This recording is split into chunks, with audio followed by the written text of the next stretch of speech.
This morning, our deputies responded to a call of a fire at a house along with East Pierce firefighters.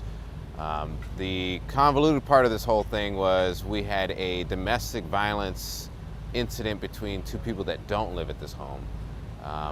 The male half was here fixing a vehicle for the family, and his girlfriend was upset about that. She was over here last night, we believe, and then arrived again this morning, pounding on the door.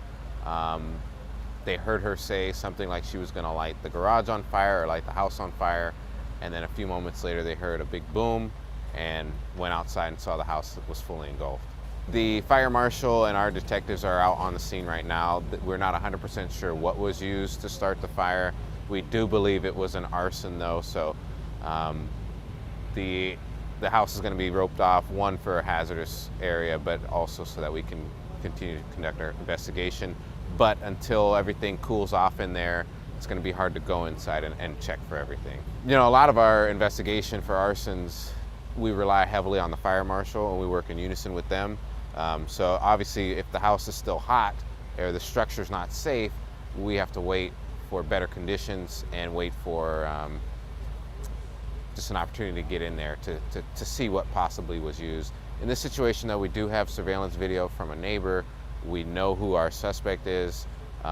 Both the suspect and the boyfriend left the scene prior to us and fire getting here, but we know who they are, so at some point we'll be catching up to them very soon. My wife woke me up because she'd heard an explosion, and then when we looked out the window, the entire house was engulfed in flames. I mean, the smoke column was going up 100 feet in the air at that point. So I called 911, and they said it had already been reported, so someone was on their way. But yeah, the entire house was gone. It didn't look like it started in one area. It looked like the whole house was on fire. So it's quite the visual when you look out your window and see that big a flame, you know, that close to the house. And then another explosion went off. I don't know if it was a propane tank from one of the canopies or the campers in there.